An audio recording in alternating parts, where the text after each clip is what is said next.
Le chemin de Compostelle, de Moissac à Saint-Jean-Pied-de-Port. 7 témoignages, en quête d'harmonie et d'essentiel.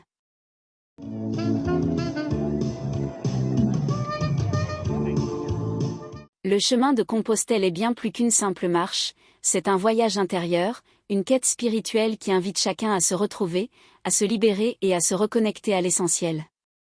Au fil des étapes, ce chemin devient un terrain d'expériences profondes, de rencontres inattendues et de transformations. Cette pèlerine et pèlerins partagent leur expérience et nous confient leurs pensées, celles qui accompagnent et éclairent leur périple, comme un mantra.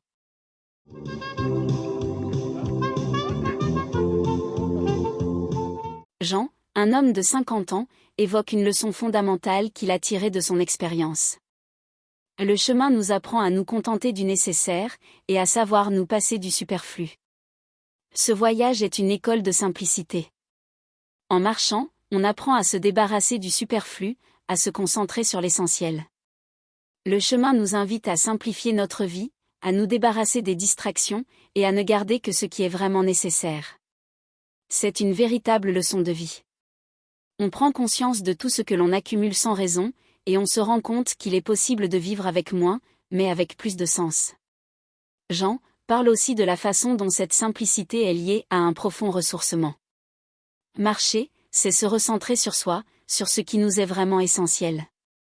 Ce chemin m'a montré que la vraie richesse réside dans ce qui ne se voit pas, dans la profondeur de l'âme.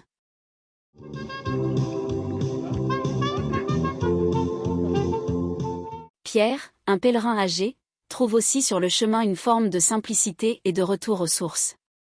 Il cite Antoine de Saint-Exupéry. C'est dans la simplicité que l'on trouve l'essentiel. Ce chemin, avec la traversée de l'Aubrac et encore plus du Quercy blanc, m'a offert une forme de purification.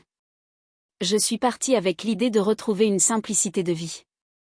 Peu de choses, juste la marche, le sac à dos, le paysage. Mais dans cette simplicité, j'ai découvert des trésors. Chaque pas est un acte simple mais profond. Marcher, c'est être présent, être en harmonie avec soi et le monde qui nous entoure. Les conversations avec les autres pèlerins sont simples, mais pleines de profondeur. C'est là que l'on touche à l'essentiel. Pierre évoque aussi le lien fort qui se tisse avec la nature tout au long du parcours. Il n'y a pas de place pour l'artifice. La nature, dans sa pureté, nous enseigne ce que l'on a oublié. Elle nous pousse à nous reconnecter à l'essentiel, à l'authenticité.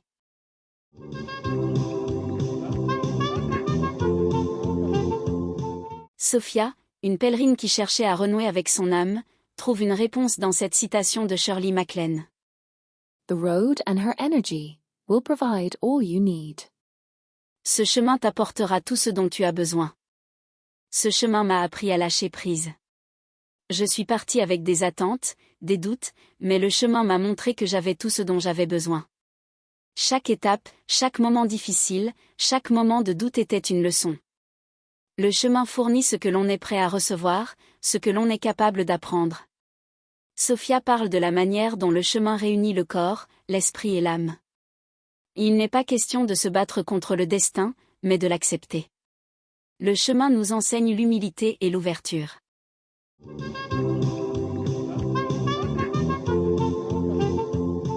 Élise, une jeune femme qui cherchait à retrouver son énergie après une longue période de doute, trouve une grande force dans la poésie de Walt Whitman. Allons. Qui que tu sois, viens voyager avec moi. En voyageant avec moi, tu trouveras ce qui jamais ne fatigue. Cette citation résume ce que le chemin m'a apporté. Ce n'est pas la distance parcourue, ni la difficulté des étapes, mais la sensation d'être en harmonie avec ce périple. En marchant, j'ai trouvé une énergie que je ne soupçonnais pas. Le chemin devient une source inépuisable de vitalité. Ce n'est pas une fatigue qui épuise, c'est une fatigue qui ressource. Élise parle également de l'émerveillement continu qu'offre le chemin. Les paysages changent à chaque tournant, chaque matin est une promesse de découverte. Ce chemin est une invitation à se perdre, à trouver quelque chose de plus grand que soi.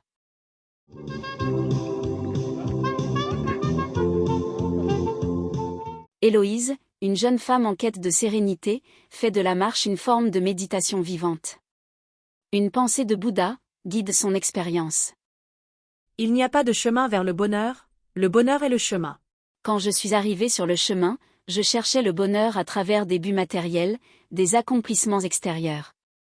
Mais ici, sur le chemin, j'ai compris que le bonheur réside dans chaque instant, dans chaque pas. Ce n'est pas un objectif à atteindre, mais un état d'être.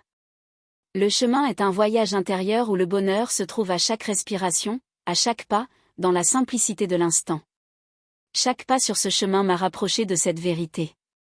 Héloïse évoque les moments de silence où elle se laisse envahir par la paix intérieure. Le chemin est un espace sacré, une sorte de temple vivant. Quand je marche, je me sens en harmonie avec la terre, les arbres, le ciel. C'est une expérience spirituelle, une méditation en mouvement.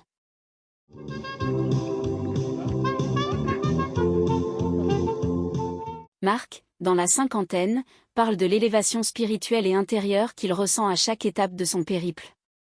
Il se souvient d'une citation d'Antoine de Saint-Exupéry.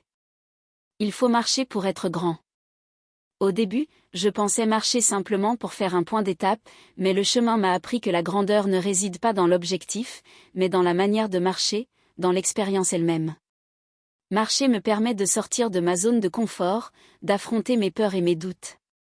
C'est dans cette confrontation que je me découvre plus fort, plus serein. Le chemin me permet de grandir, non pas dans le sens de l'ambition extérieure, mais dans un sens plus spirituel, plus intérieur. Marc évoque également les bienfaits du chemin pour la santé physique et mentale. Marcher chaque jour me permet de me ressourcer, de retrouver un équilibre. C'est comme si mon corps et mon âme seraient alignés à chaque pas.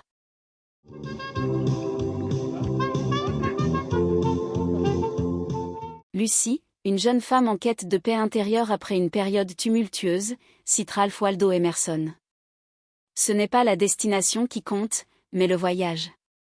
Au début, je pensais que je marchais pour atteindre un but, pour arriver à Saint-Jean-Pied-de-Port.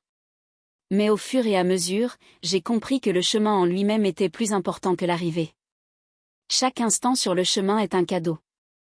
Les paysages, les rencontres, les silences. Tout cela me transforme, m'éveille. Ce n'est pas un simple trajet, c'est une exploration intérieure, une manière de redécouvrir le monde autrement. Lucie souligne la beauté des petites choses qu'elle découvre à chaque étape. Une bâtisse ancienne ou un coucher de soleil. Ces moments de contemplation sont des trésors que l'on ne peut trouver que sur ce chemin. Il y a une magie, une sorte d'émerveillement qui transforme chaque marche en une aventure spirituelle.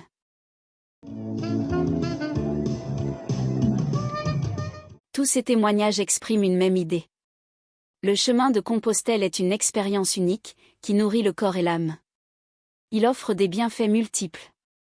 Il ressource ceux qui cherchent un sens, apporte de la lumière à ceux qui cherchent la paix intérieure, et permet à tous de se reconnecter à la nature et à la simplicité.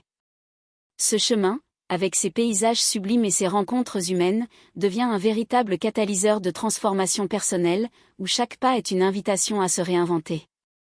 Et comme le disent si bien ces sages, le chemin est en lui-même une destination.